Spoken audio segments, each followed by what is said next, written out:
Hello, it's Dawn Michelle from Boho Tarot, and welcome to my monthly reflection, where we talk about the decks I worked with throughout the month of February. So this month, I mostly worked with tarot throughout each of the weeks. The first week I used the Moonchild Tarot, and I believe I also used this one to do my monthly forecast this month as well. And this is a deck that I'll also be featuring soon on the on my deck diaries, because I want to talk about this deck in a little bit more detail. So this is one of my favorite decks, despite the fact that some of the people in this deck are not my favorite. And I do have the extra cards in this deck, which I don't normally do as well. This deck for me is just... it's one of my favorite death cards. Love it. It's just a wonderful reader. And I think that's really why I tend to keep coming back to this deck again and again, despite the fact that the people in it are not my favorite. But it reads so well for me. I kind of struggle with working with it because it's so big and thick, although I love the gilding is very beautiful. But it has a really thick cardstock, like thicker than I really prefer. But for me, this deck is just a wonderful reader, and I think that's why I keep turning to it again and again. See, here's another one of those extra cards, which I rarely leave in a deck, but I do with this particular one. And I'll talk about this deck more in my deck diary on it, so I don't want to go into too much detail. But this month, the first deck that I worked with was the Moonchild Tarot.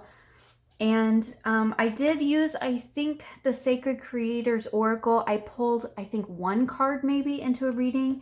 And then really I found this month that I've been mostly just focusing on tarot. I haven't really been working much with Oracle alongside my tarot. I've kind of been working with them separately this month, which has been a little bit different for me, but very interesting. So the Moonchild was the first deck that I worked with this month. And again, it's another deck that I love, despite the fact that some of the characters or the figures, the people in this deck really missed the mark for me. But again, I'll talk about that more in another video. Look at that Ace of Swords though. Isn't it gorgeous? Let's just end on that. So that was the Moonchild Tarot. So the next deck that I worked with in the second week of February was the Solera Oculto Tarot. And this is my little trimmed version. I've trimmed it, I've edged it, and I do have a full video on this deck mod. This is a deck that I used in January, and I guess I just wasn't quite done working with it because I pulled it back out again the second week of February. There's just something about this deck. It is very quirky. I don't tend to like a lot of people in my decks, but for this particular deck, it actually works for me, I think, because the people don't look realistic at all. And I think that's really where I struggle, is when the people are realistic looking, or certainly photos like we saw in the Moonchild. That just really doesn't work for me. But these kind of odd little figures really do work for me. I love all the crazy characters in this deck. It's just... to me, like, look at him. He's awesome. That's what part of what makes this deck so fun. It's very whimsical.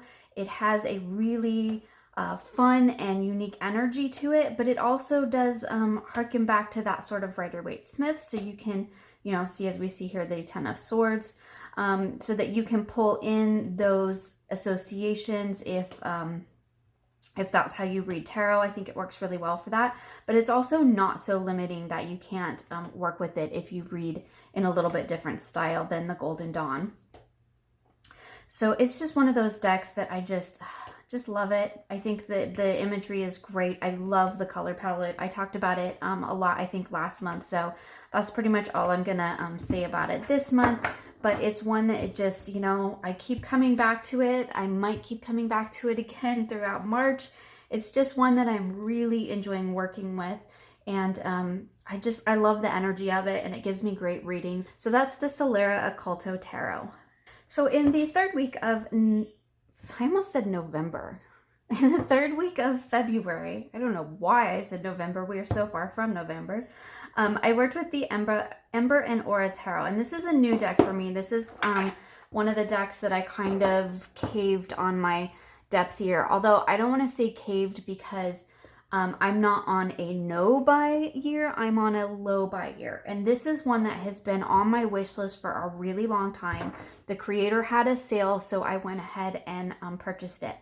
Now again, this is another deck that I've modified. I just recently did the mod with me. I'll try to remember to link it in the description box below, because this is the Awakening edition, the one that had the white borders on the back and the hot pink metallic gilding on the sides. And you can see that I've totally changed it. This deck, for me, I wasn't, to be perfectly honest, I wasn't sure about it, because the people are, even though they're drawn, they're not photos, the people are still a little bit young and body beautiful for me overall.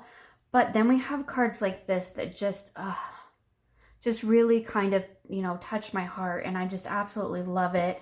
And for the most part, like here we have these ones with the star where the person really isn't the center focus, and that works okay for me. Some of the court cards I kind of struggle with a little bit, but this one in particular is like one of my least favorite cards in the deck. It just, you know, it's the figure, and that's really what it is. But then we have like this Nine of Swords that I think is just awesome. This for me is a very soft and feminine deck, and I really like it. And I say it that way because I was actually surprised by how much I like it, because of the figures. And I don't usually tend to go for that really super modern, young look. That's just not where I am in my life. That would have been, you know, 10, 15 years ago for me. That would have been a little bit more on point. But this particular deck, like Seven of Swords, awesome depiction.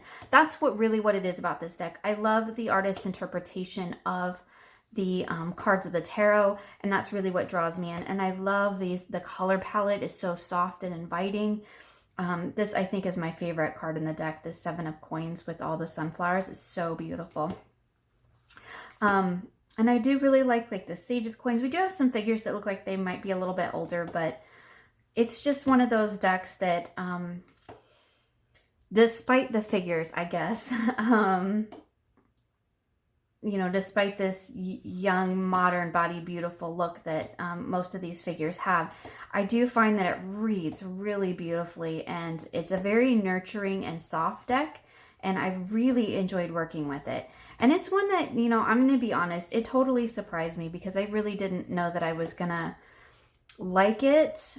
Again, like I said, it was on my wish list for a really long time, and it's mostly because of these more pip style cards that are in here that I think are just absolutely beautiful.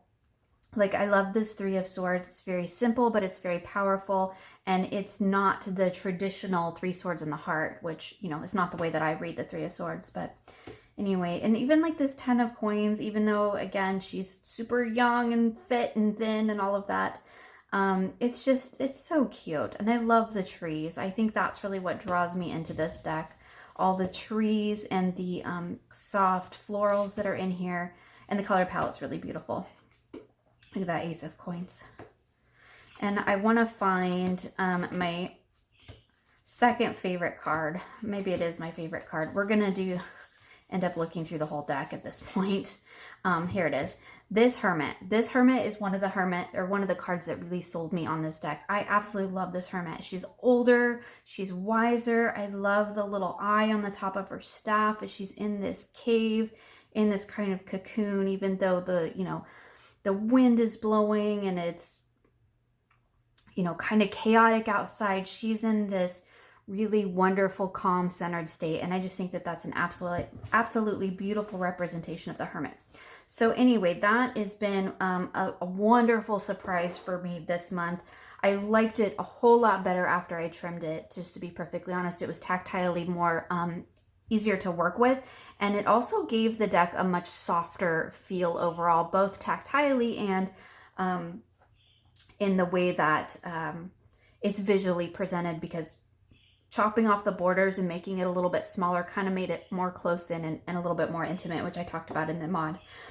So that one was a definite pleasant surprise that I am really glad that I've purchased, despite my depth here. And that's the Ember and Aura Tarot.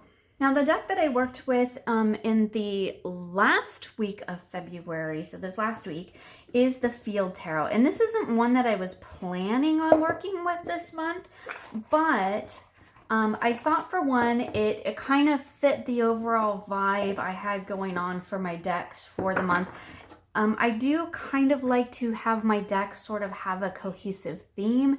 That's something that I'm kind of trying out this year, of having all of my decks be able to play well together, because at the end of the month I like to do a big reading with all of them together. So that's definitely something that I'm playing with. This deck I pulled out because, for one, I thought it would work really well with the other decks that I had out for the month. And two, I'm kind of trying to decide whether I want to keep it or not is really the main point why I wanted to use it. I do love it. I love the pip style of it. The thing that I think gets me about this deck is the keywords, and I think I need to just cut those off because they, for the most part, are very Rider-Waite-Smith, and they do not really, they don't really connect for me. You know, Union for the Two of Cups, that totally works. So sometimes, you know, they work and sometimes they don't. I do, again, we're back to that super young, body beautiful, people in it. But then we have these gorgeous pip style cards, and that's really what draws me to this deck. Like, look at that 10 of Discs. Isn't that amazing? So I was kind of like wondering, do I want to keep it? Because, you know, I do have some issues with the people. I really just don't like people in my decks. I think that's really what it comes down to. I'm just not a big fan of people in my decks in general. I should probably try to learn to work more with animal decks, because I'm not fond of people in my decks. But for right now, the animal thing doesn't work for me. This dude looks like Legolas from Lord of the Rings. Just every time I see that card, that's what I think. I think I said that in a walkthrough on this deck too. I do really like this Seven of Swords here, but again, I don't like the keyword of deception, because that is not how I see the Seven of Swords. But anyway, it's a beautiful deck overall. I love the pippish nature of it for the most part. And I think the color palette is really gorgeous. And here's my Sean Connery card, you know. Some of these just have, you know, I've come up with my own little correlations to them, and I'm not sure if that's really a good or a bad thing at this point. But anyway, again, these are the ones that I love. I love the minors. That's really what it is. And that's usually not a thing that I say a lot about a deck. So that's kind of what makes me go, maybe I need to hang on to it for a while. I think I heard that this deck is coming out mass market, because this is the indie version, and I believe that it's out of print now, but the mass market edition will be out, I want to say in 2020, but don't quote me on that. Maybe I'll try to research it a bit more and put it in the description box below for you, you know, if I remember.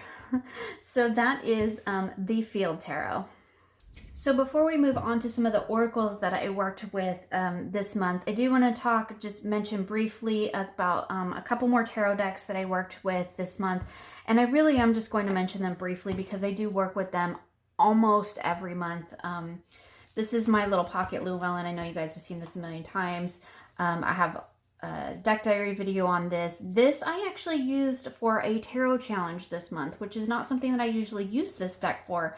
But the tarot challenge had a very Celtic feel, so I just felt that this was a wonderful match for that, and it really worked out beautifully.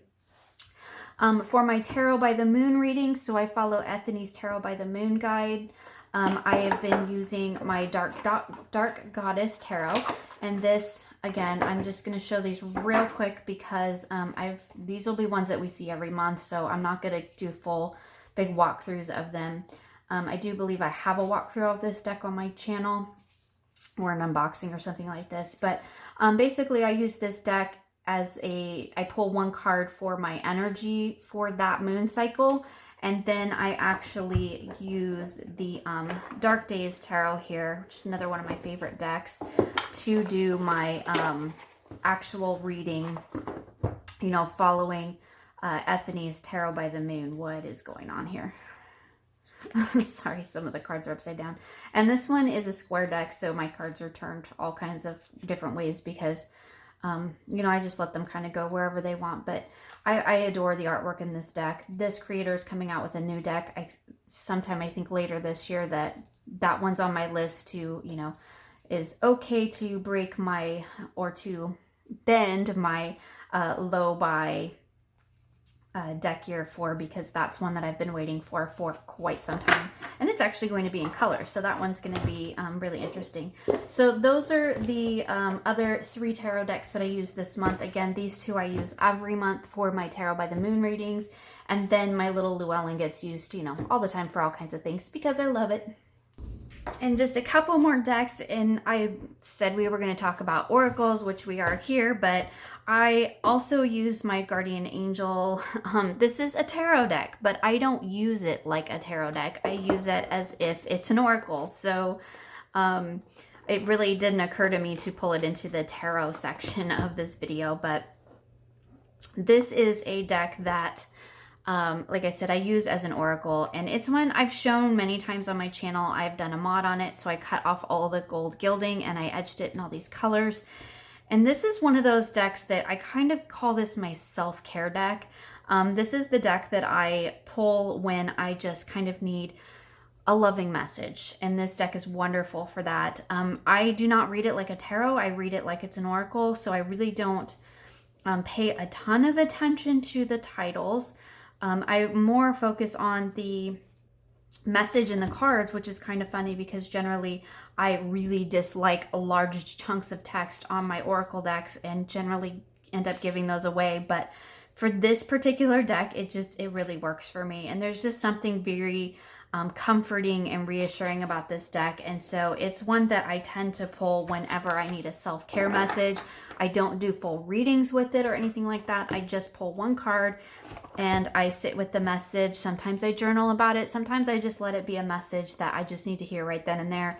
And it's one that's kind of a staple of my practice now as well, along with some other decks that we've seen here on my channel. But it's one that I absolutely love.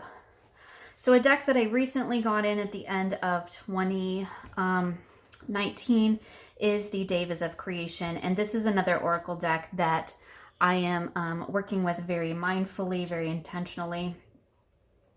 And it is, it's just a gorgeous deck. It's very, very powerful. So how I'm working with this deck is I'm basically pulling one card and I'm just sitting, it's sitting like right here, just off camera. I have a little stand. And like here, let me pull it in so you can see. Look, see? I don't know if you guys have seen these little like art stands. I get them for like 99 cents at Walmart. They are the perfect size to hold a card. Anyway, side note, I have those all over my house to hold cards. I guess not all over my house, all over my office and in my bedroom to hold cards. But this is a deck that I'm just pulling one card and kind of letting it sit and hang out in my creative space for as long as I feel that it needs to. And I switch it out whenever I feel like I need to bring in the energy of a new Daiva. And it's beautiful, and I'm really enjoying working with it. It's one that I intend to probably work with through most of 2020.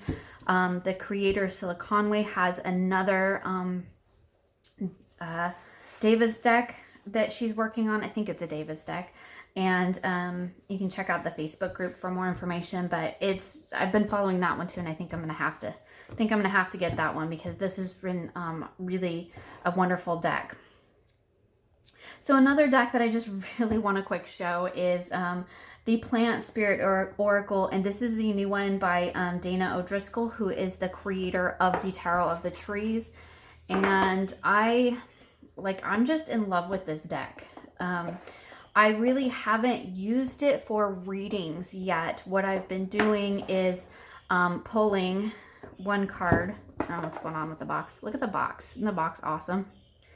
This is a wonderfully produced indie deck. The cardstock is wonderful. This is like, in my opinion, this is what cardstock should be. It's that gorgeous matte, but it's not super thick. And so you can shuffle it. It does have some bend to it, and as you can tell, the coloring is just absolutely gorgeous. But I did like an impromptu walkthrough of this deck on my Facebook group, like the day I got it, because I was just so in love with it. But this one I've been really enjoying, just pulling a card and sitting with it. It's not even something that I'm like really journaling. I'm just pulling a card and letting it hang out with me, you know, for a while or a day or two, and I'm really enjoying it. I love this card. This was the card that sold me on the deck. So glad that one came up. And this was the other card that I really enjoyed. And you can see that's the card, the bottom here that's on the box. But this is just, yeah. This is a deck that just really speaks to my soul in a very, very kind of unique way. And I really, really am enjoying working with it. So I just like, you're probably not, I don't think I put it in my journal at all. I may have done one because like I said, this is one that I'm just pulling in and, you know, letting it hang out with me and just be a part of my day, which has been really wonderful. Here's the gorgeous backs. And it's just, yeah, beautiful, beautiful oracle deck. Exceptionally produced, in my opinion. It's very affordable. The box is nice. The cardstock is fantastic. I do think I want to edge it. But, yeah, this, Dana O'Driscoll, fantastic job. Like, overall, like, I gave that one 2 thumbs up in absolutely everything. It doesn't come with a little book, but I don't think you really need one. I think there might be a book available for purchase separately. I think I will check on that and let you know in the description box below. But I just got the deck and it's fantastic. So definitely one of my fast favorites this month, and I definitely plan on continuing working with it throughout the next month or so. One of the decks that I also work with throughout each month, and I'm going to talk about this more in an upcoming video about my personal practice, so keep an eye out for that if you want to see more about how I actually go about the process of my personal tarot practice. Another deck that I've been using is this little She Believed She Could So She Did. This one I don't think I've shown on this channel because I do have a new channel, which is something we'll talk about here in a minute. And I've been using this in my wellness planning for the day. So I'm not going to go into it in a whole lot of detail because I do have it in another video on my other channel. But this deck I'm actually quite enjoying, and it was like, I don't know, $10 on Amazon or something. I just happened to see it and I thought, oh, that would be cute. Really what I bought this for was to actually use it in journals, like to physically put these cards in journals and all of that. And then it just, I think it's the color palette and the florals and all that look very much like how I journal or how I plan. I shouldn't say journal. I'm trying to get into the different habit. My tarot journal is a journal. My new planners, my happy planners are planners, not journals. So that's some just lingo I'm working on. But I don't know, I kind of dig this deck. I thought it was going to be like kind of cheesy, to be perfectly honest with you. But I just pull one every day in correspondence with my wellness practice as a energy or a message for that practice for the day. And it's been kind of wonderful. So I'm going to throw that one in there because it's just been, I'm out of room. It's just been one that's kind of surprised me. And although I'm not using it in my tarot practice, I'm using it in my wellness practice. You know, it's still a deck of cards. And I'm noticing that I pull cards into a lot of different things that I do. So I'll have a video coming up here very soon about my personal tarot practice and how I actually incorporate decks into my day. So keep an eye out for that soon. So just a couple of quick notes. I do want to mention that I created a second YouTube channel. It is called Boho Bloom, and I will leave a link in the description box below so you can check that out. And that channel is all about my planners, my journals, and other creative projects that I do. It is very new, so there's not a ton of content yet, and this channel will remain my my main focus, but I'd like to include some of that content and get that out there as well, because I do get a lot of people who ask about some of the things that I do creatively outside of tarot. And so I just wanted a place to be able to share that as well. So if that is something that you're interested in, if you're interested in journaling, planning and other creative projects that I'll do. I do have some plans to do some junk journaling on there, and just some other arts and crafts types of things that I do. So that channel's kind of just like whatever I'm currently doing craft wise, planning or journal wise. So kind of more of my paper crafting stuff, and that's kind of how that channel is going to evolve.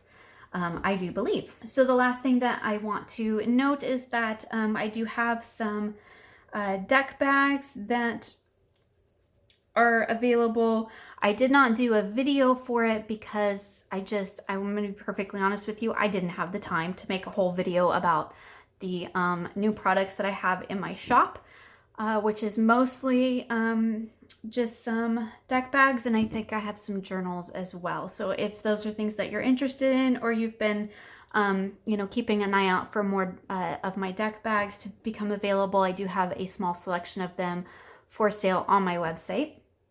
So I hope you'll get a chance to check that out. So I think that's it for me today. I've probably rambled on far long enough. I hope you all had a wonderful February, and I wish you many blessings moving into March. Thank you for joining me, and I look forward to seeing you again soon for more creative tarot for an inspired life.